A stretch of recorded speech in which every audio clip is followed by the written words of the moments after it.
I feel like I just broke that. Good morning.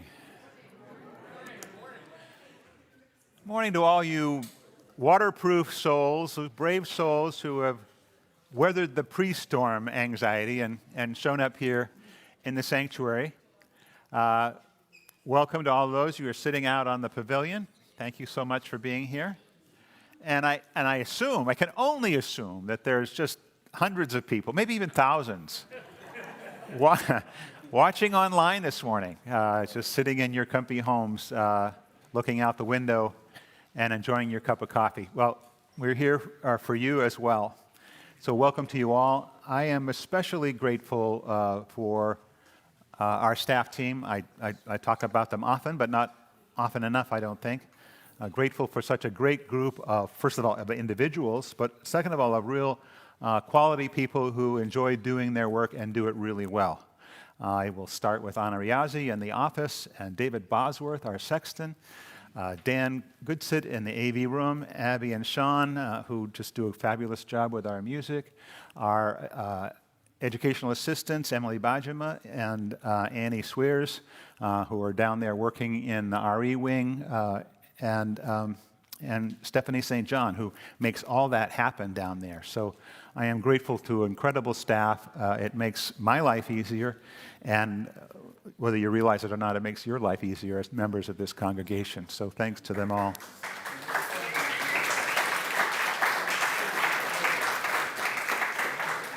I am grateful also to have Bobby Schuster here as worship associate this morning. Good morning to you. Good morning, Tony. It's great to see all of you. Is there anyone here for the first or second time? Welcome.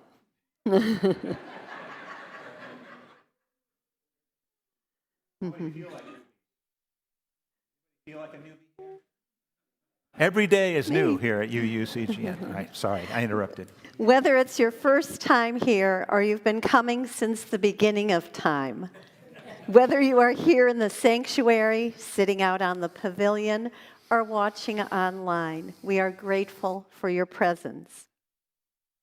Let me direct your attention to the back of the order of service, where you will find both our mission statement and our new vision statement. Both say a lot about who we aspire to be as a community. We are all growing and learning here, trying to live our deepest values out loud. And if you are new to us, we hope you'll join us for coffee and conversation out on the pavilion after the service. Now let's relax and settle ourselves into this time of worship with the prelude. Just a quick word. This is from Schoolhouse Rock, and so if you were a child in the 70s or 80s or had kids who were kids in the 70s or 80s, I'm sure you know this. Sing along if you want. In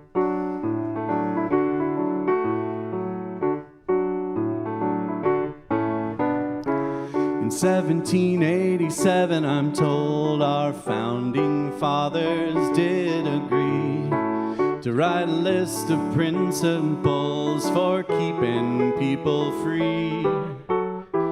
The USA was just starting out, a whole brand new country. And so our people spelled it out, the things that we should be. And they wrote those principles down on paper and called it the Constitution. And it's been helping us run our country ever since then. The first part of the Constitution is called the Preamble. It tells what those founding fathers set out to do. We the people, in order to form a more perfect union, establish justice and ensure domestic tranquility, provide for the common defense, promote the general welfare, and secure the blessings of liberty to ourselves and our posterity, do ordain and establish this Constitution for the United States of America. In 1787, I'm told, our founding fathers all sat down and wrote a list of principles that's known the world around. The USA was just starting out, a whole brand new country. And so our people spelled it out. They wanted a land of liberty. But Sean, how does the preamble go? I'm glad you asked, Abby. We the people, in order to form a more perfect union, establish justice and ensure domestic tranquility. Provide for the common defense, promote the general welfare, and secure the blessings of liberty. To ourselves and our posterity do ordain and establish this Constitution for the United States of America, for the United States of America.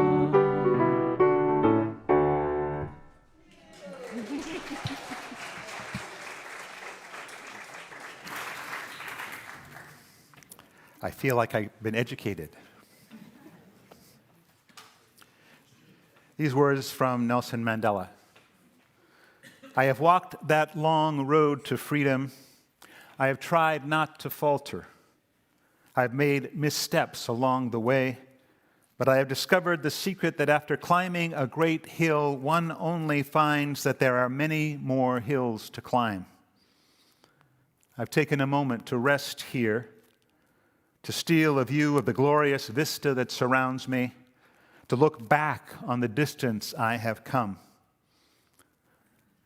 But I can only rest for a moment, for with freedom comes responsibilities, and I dare not linger, for my long walk is not yet ended. Please join me in the chalice lighting response in your order of service or on the screen.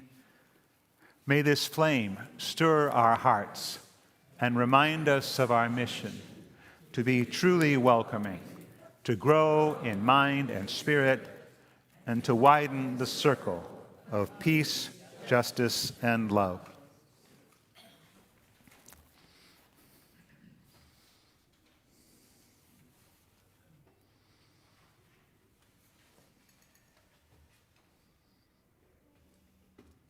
And let's rise in body or spirit and join in singing our opening hymn, number 347 in the gray hymnal. If you'd like to look there, the words will also be on the screen.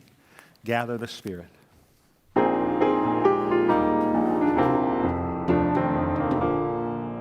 Gather the Spirit, harvest the bough. Our separate fires will kindle one flame. Witness the mystery of this hour. Trials in this light appear all the same. Gather in peace, gather in thanks, gather in sympathy now and then. Gather in hope, compassion and strength. Gather to celebrate once again. Gather the spirit of heart and mind, seeds for the sowing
Thank you. Be seated.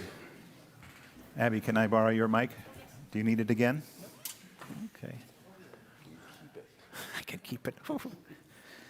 How many of you remember the first presidential election in which you voted?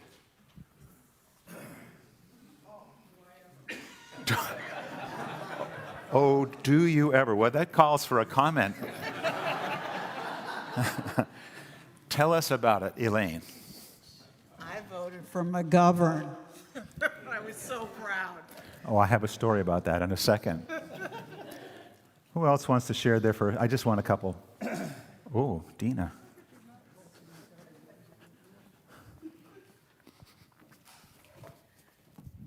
After having lived in the United States for 50 years, last April, I'm going to vote in my first presidential election because Norway approved dual citizenship. There you go. Wow. Well, that is exciting. Any other? Oh, Martha. All right, last one here.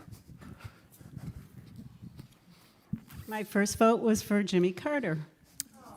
1990.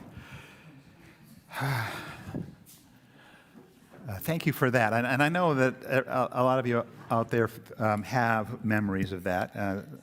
Some of them may be clouded in the distant past. I don't know. But when I was 18, the voting age in this country was still 21.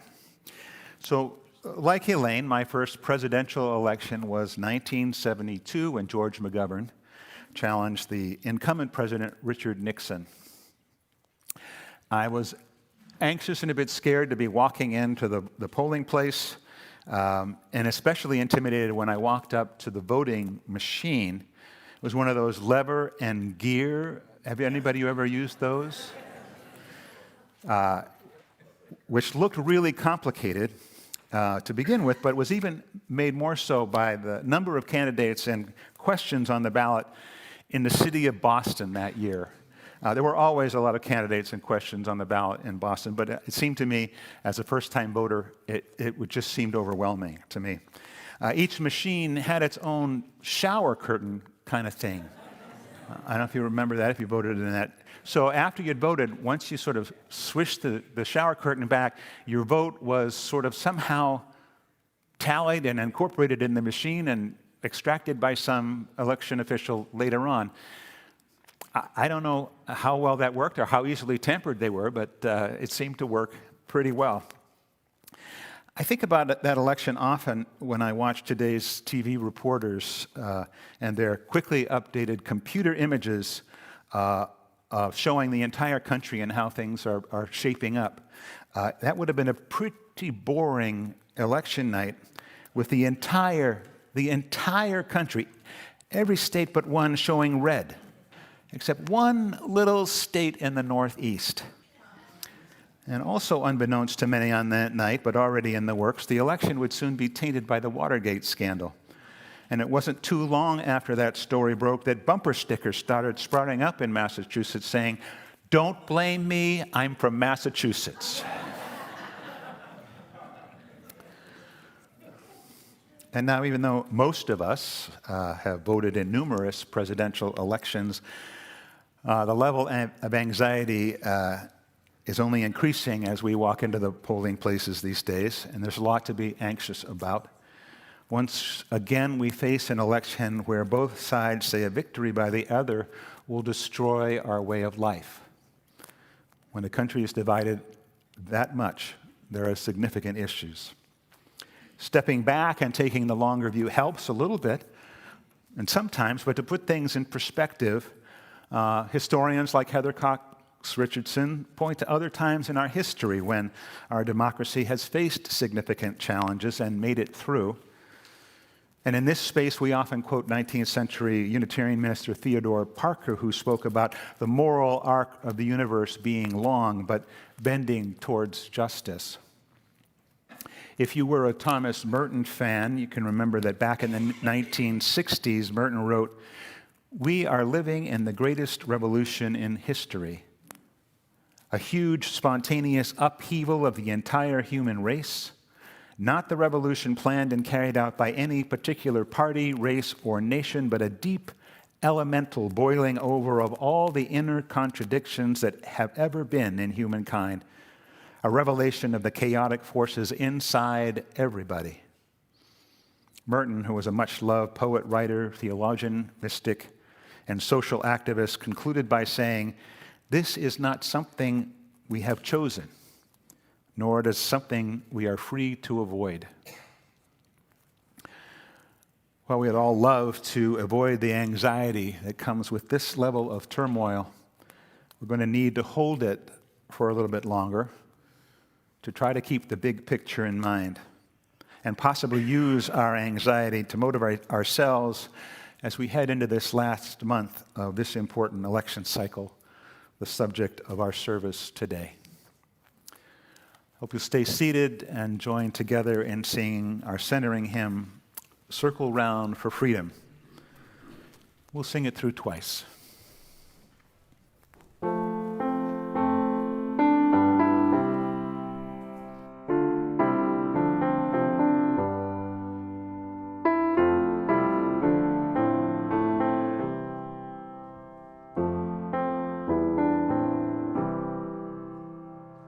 Circle round for freedom, circle round for peace, for all of us imprisoned, circle for release, circle round the planet, circle for each soul, for the children of our children, keep the circle. Circle round for freedom, circle round for peace, for all of us imprisoned, circle for release, circle for the planet, circle for each soul, for the children of our children, keep the circle.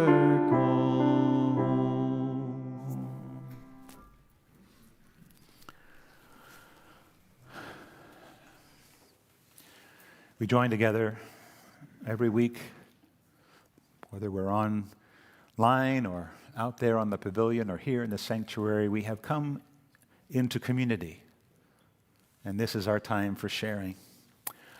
If you have a joy or a sorrow, a personal joy or sorrow that you'd like to share this morning, I hope you'll raise your hand.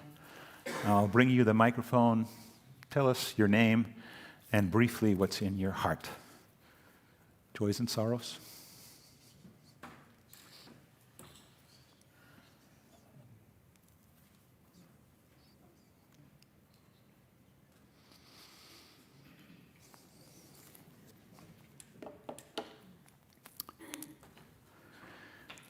Well, for all of our members who can't make it here, we send our love.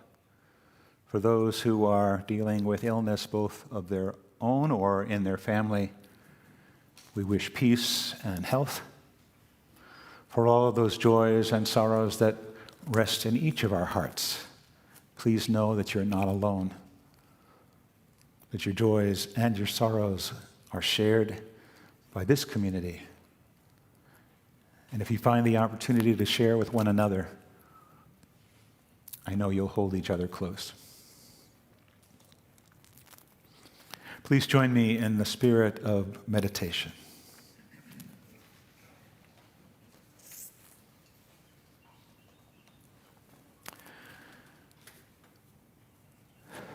As we sit together in this silence, mindful of all that has been shared and all that has been left unspoken, let us breathe for a moment.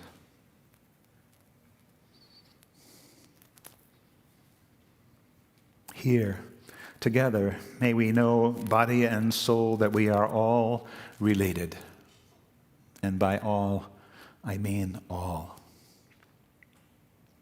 That when one of us is ignored and treated with dis-ease, we all suffer.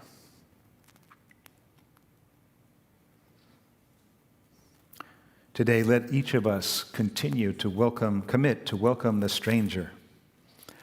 Let us move beyond our comfort zones and connect with people labeled different and push to the edges of society.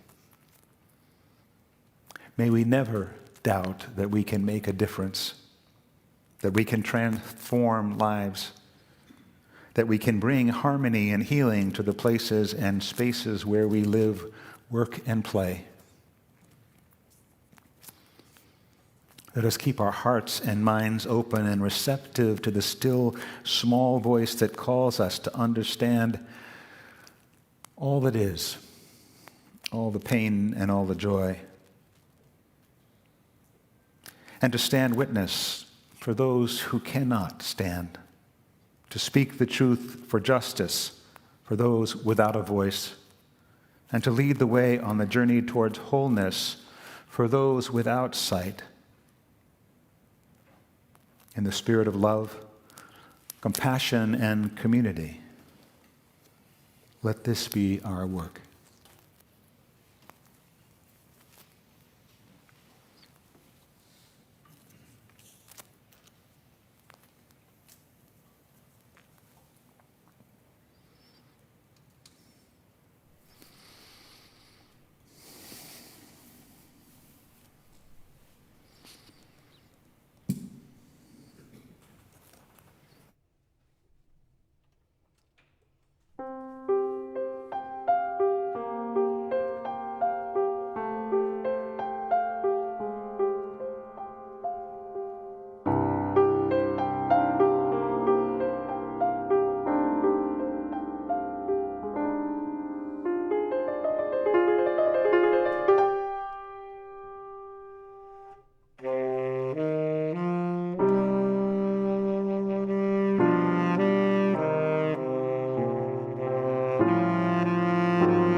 Thank you so much, Sean and Abby. That was beautiful. To begin, I'll share a little bit about Dina Dwyer Owens. She is an author and motivational speaker who offers a simple message that in a world of constant change, our values can be ever present. Here are her words from the piece titled, Vote Your Values. Dwyer Owens writes, Susan B. Anthony once said, "Someone struggled for your right to vote. Use it." I couldn't agree more. Our right to vote is one of the greatest gifts in America, and I exercise that right with great pride for my country and my voice as a citizen within it.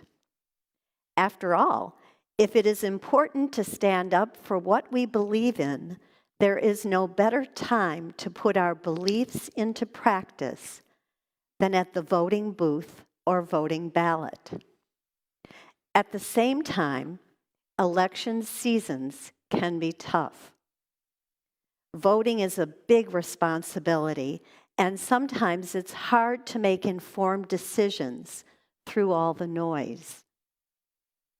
If you are feeling that way right now, my advice to you is to look within yourself where the very best guidance already exists, your own personal values. Decision-making is best done when you follow your values. I've had the privilege of teaching a Design Your Life course hundreds of times before amazing audiences, where I help attendees get clarity about their values at the end of the course. Everybody's values are unique to the individual. There is no one-size-fits-all standard. But once defined, the roadmap for every person may be made clearer for the journey ahead with a strong code of values as a guide. I work to treat every human being with great respect and dignity. I recognize that we are living in very challenging and divisive times, and that this election season comes with a lot of emotions for so many different reasons. It is in times like this when our values keep us on course, due north. As I think about the candidates running for office, I acknowledge that none of them is perfect. Yet I can determine the ones who stand for my beliefs. And that is how I will vote in November. I invite you to do the same. Vote your values. Let your voice be heard. Our country is made better by our collective participation in the process.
I don't think I can live up to that. I just don't know.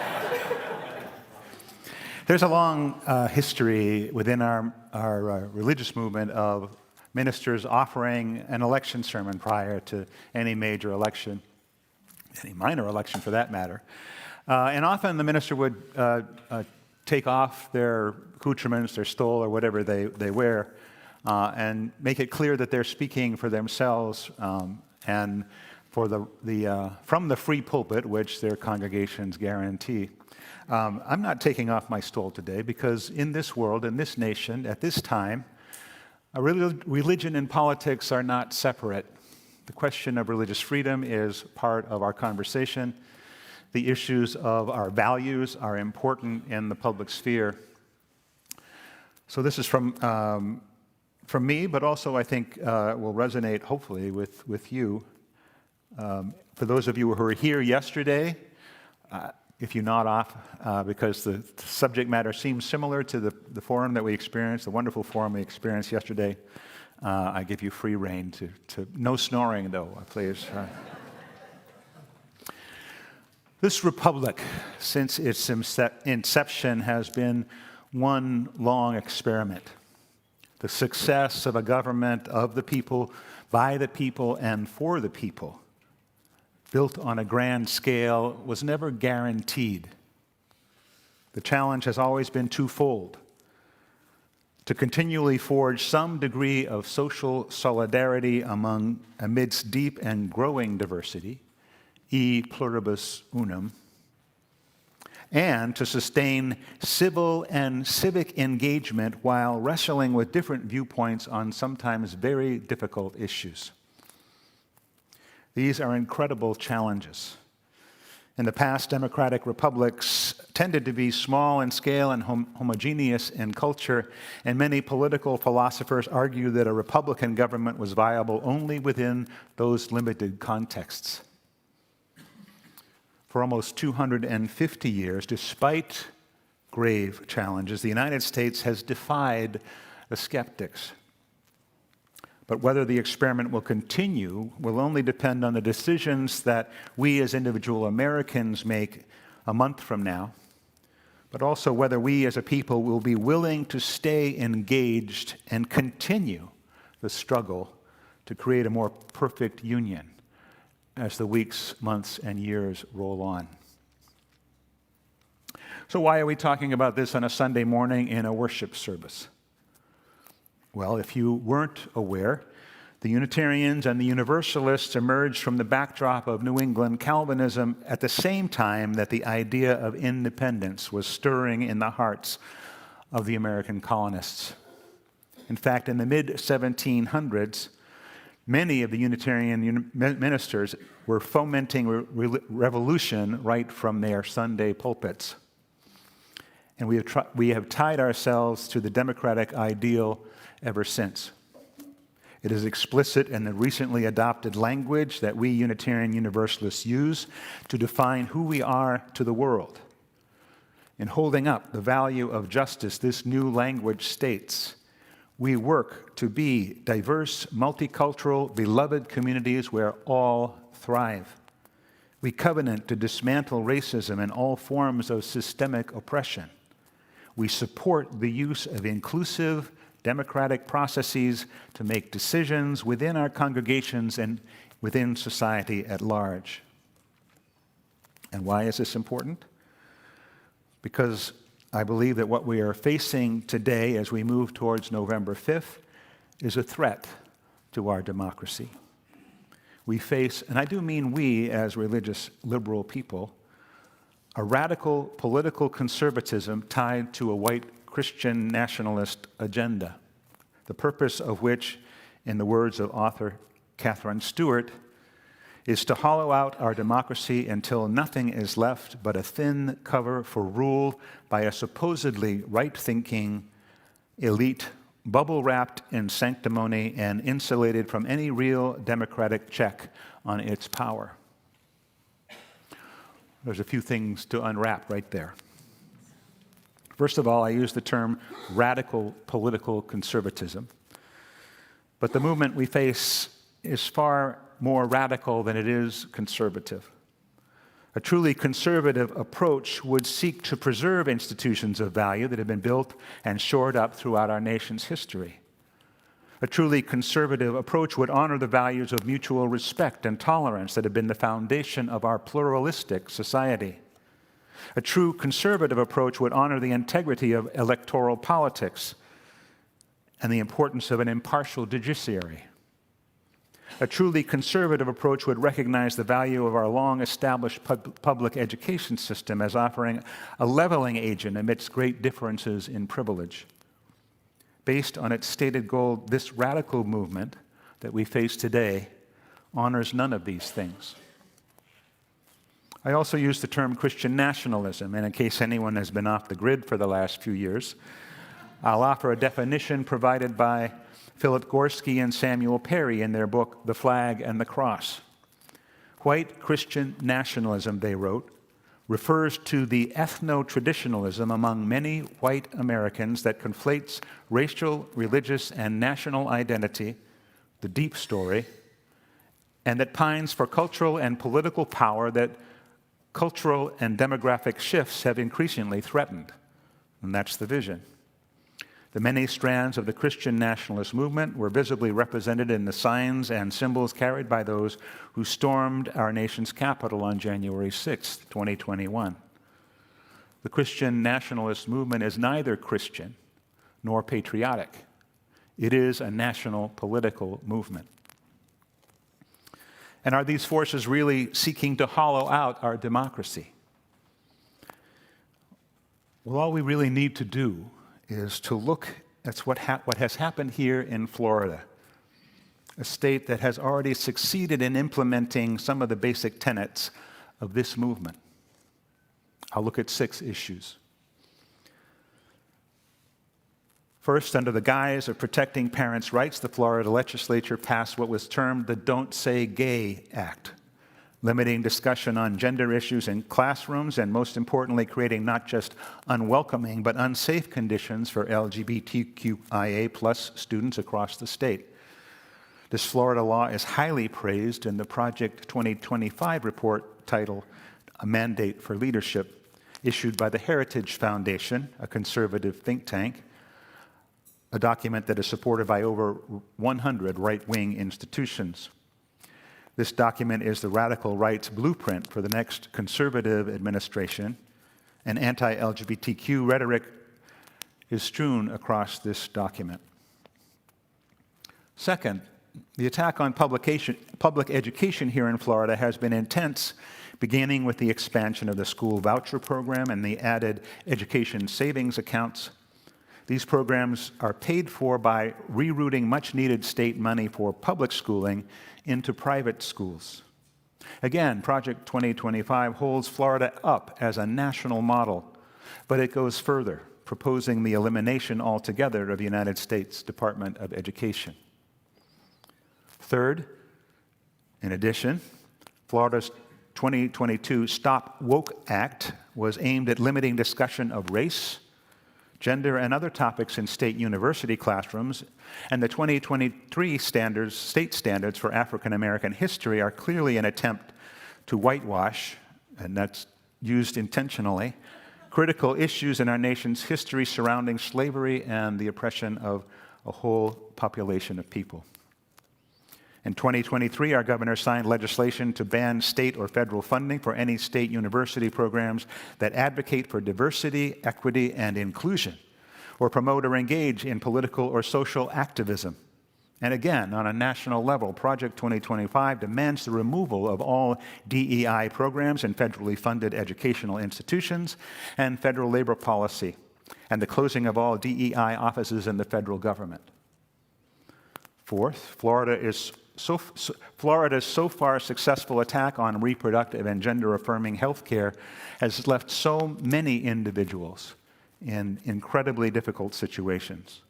The 6-week ban on abortion not only impacts that one important aspect of health care, but other moves have limited agencies like Planned Parenthood in their ability to procure much-needed medications and supplies for other reproductive health care issues throughout the state's discount programs. On a national level, if Project 2025 were implemented, it would make access to abortion infinitely more difficult. It would change the name of the Federal Health and Human Services Department to the Department of Life. Last year, Florida passed a bill adding strict regulations on public sector unions, such as those representing healthcare workers and teachers. The governor justified the restrictions by saying that they protected workers who don't want to pay union dues. But critics suggest it was a move to undermine public employee labor protections. Notably, public sector unions, which usually endorse, contribute, and work in the campaigns of Florida Republicans, corrections officers, law enforcement, firefighters, and other first responders, were exempt from these new restrictions. Project 2025 calls for a number of executive orders aimed at strengthening government agencies against labor bargaining. Sixth, eliminating climate change is a priority here in Florida. Our governor signed into a law a measure erasing all mentions of climate change from all state statutes and banned offshore wind energy generation in Florida to restore sanity in our approach to energy. I only need to quote from Project 2025 on this issue. Quote, "The current administration's climate fanaticism will need a whole of government unwinding. The woke agenda needs to be reversed and scrubbed from all policy manuals, guidance documents, and agendas. And the focus on climate change and green subsidies needs to end."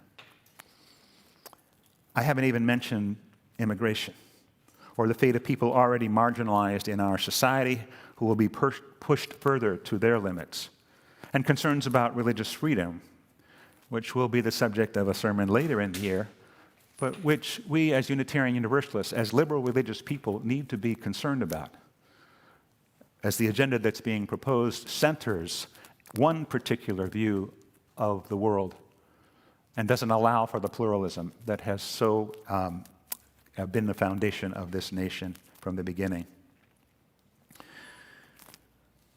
When you consider the values we hold as Unitarian Universalists, justice, equity, compassion, pluralism, generosity, our sense of interdependence, transformation, our belief in our ability to change and grow and learn, and when you look at what has been done here in Florida and what is proposed for the future of our nation, do you see a match? I don't. And if the values I mentioned seem abstract to you, then I implore you to spend some time reflecting on the values you hold dear, much like our reading suggested today. Clarifying our religious identity is among the most important things we can do as religious liberals today.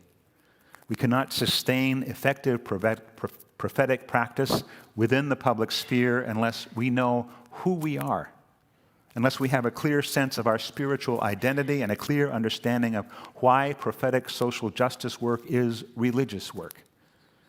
We must be clear about the core religious commitments and theological principles that support and guide our work. Parisa Parsa, the Unitarian minister who now serves as senior minister at the Arlington Street Church in Boston, writes, "We who live in a democracy are constantly asked to choose between our faith in the abstract ideals of our political system and our doubt that we can affect anything at all. It's the same basic question that is at the heart of our religious journeys. Will I act as if I am connected to something greater and therefore as if my life and actions are significant? Or will I act as if I am completely separate and isolated from others and therefore as if my life and actions are of little or no consequence?" I believe that each one of us is important. I believe that we have agency within and beyond our own spheres of family and friends, which is why my call to you today is not simply to exercise your right to vote. My challenge is to make contact, each and every one of you, with as many people as you can, by whatever means you have, and urge them to consider their values deeply, Be clear on the importance of this elections as you see it, and to vote their conscience. If each one of us do that, then we can say we had done our part. What we have here, what we have had here, despite its faults, is worth fighting for. We cannot sit complacently on the sidelines. We can't be frozen by fear. We must act. And the actions we can take will make a difference. Let's take a deep breath. And I'll close with these words from my colleague, Tamara Lebec.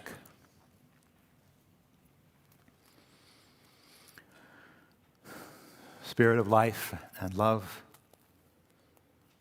God of many names and no name,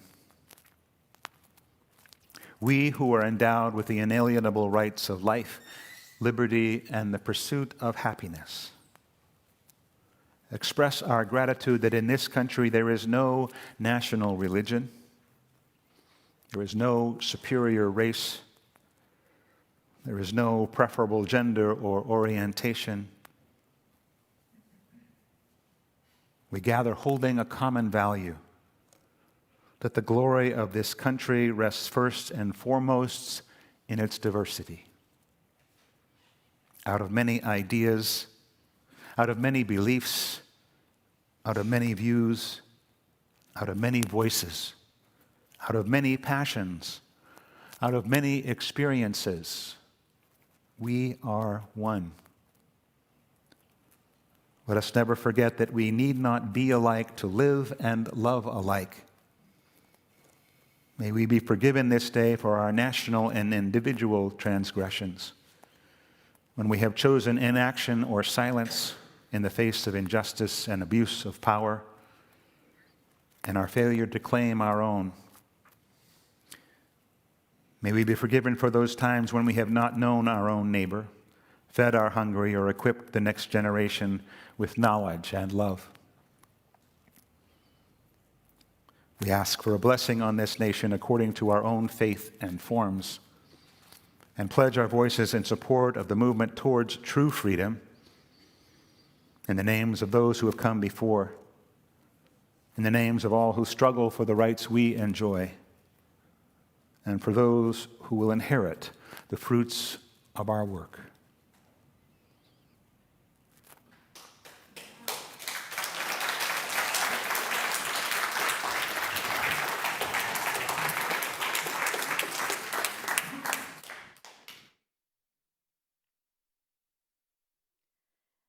The offering we take each Sunday is an opportunity to recommit to this place and to all of the people here. It is as much a ritual as singing together and lighting our chalice. It is a reminder of that form of love which we call generosity. Your financial contributions support our mission to grow intellectually and spiritually. Your generous support enables us to build greater peace, justice, and love in our congregation and in the world. For those online, a contribution can be mailed to the address on the screen and also by using our website at uunaples.org. We are truly grateful for the gifts received.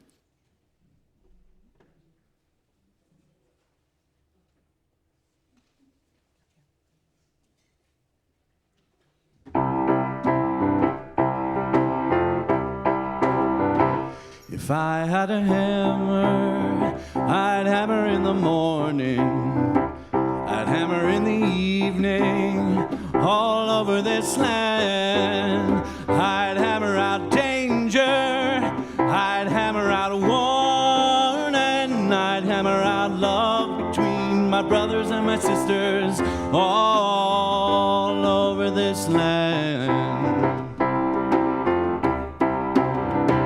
If I had a bell, I'd ring it in the morning, I'd ring it in the evening, all over this land. I'd ring out danger, I'd ring out a warning, I'd ring out love between my brothers and my sisters all over this land.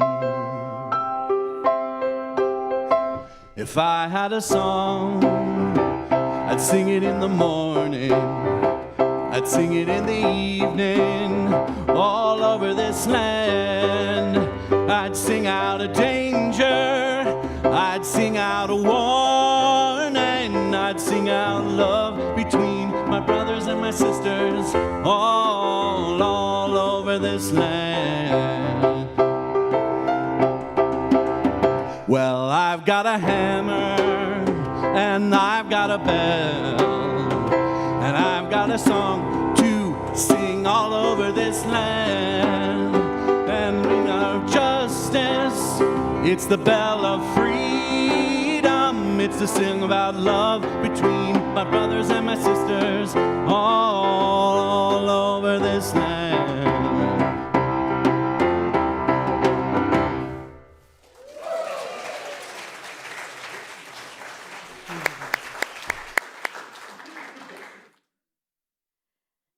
I have 5 quick reminders of what's happening this week at UUCGN. There will be a postcard party today after the service in Thomas Hall in support of Amendment 4. Anyone who wants to make a difference is welcome to join us. The Drum Circle for all ages returns this afternoon at 4 p.m. with Isaac Fernandez. Drums and shakers will be provided. Come join in on the fun. The UUCGN Coffee House will be happening this Wednesday evening, the 9th, weather permitting. Yeah. Yes. We'll all be watching the forecast very carefully. After the service next Sunday, October 13th, we will have another important forum and another great panel discussion, Christian Nationalism in Public Schools. If you're curious about the results from the covenanting workshop held during service 2 weeks ago, check out the bulletin board in the hallway outside the office. All the suggestions are posted there.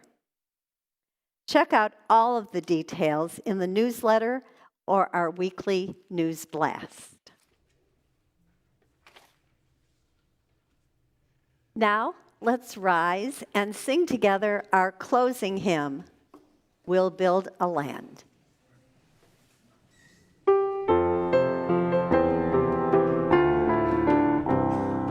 We'll build a land where we bind up the broken. We'll build a land where the captives go free, where the oil of gladness dissolves our mourning. Oh, we'll build a promised land that can be.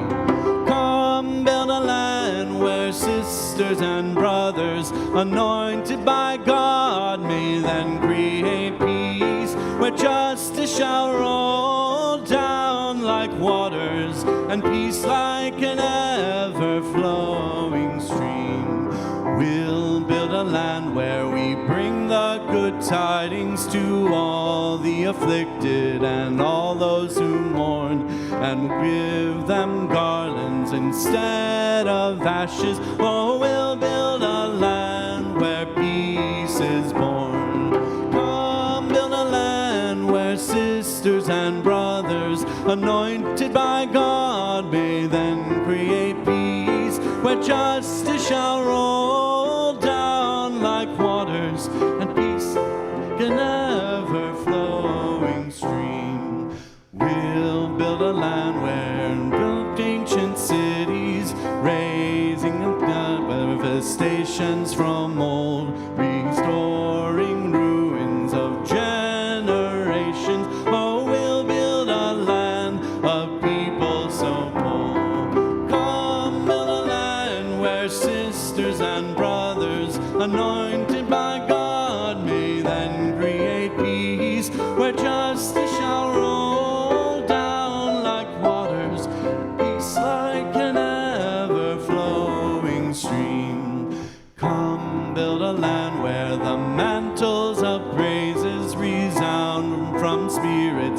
fade and one speak, where like oaks of righteousness stand her people. Oh, come build a land, my people we see.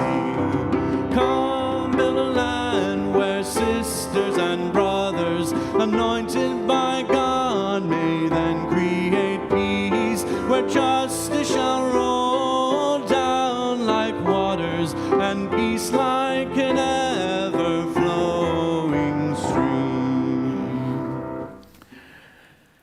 It is not merely enough to call for freedom, democracy, and human rights. There has to be a united determination to persevere in the struggle, to make sacrifices in the name of enduring truths, to resist the corrupting influences of desire, ill will, ignorance, and fear. Let us be true to our values. There is so much at stake. Be safe this week. Go in peace. Go in love. Have a wonderful day.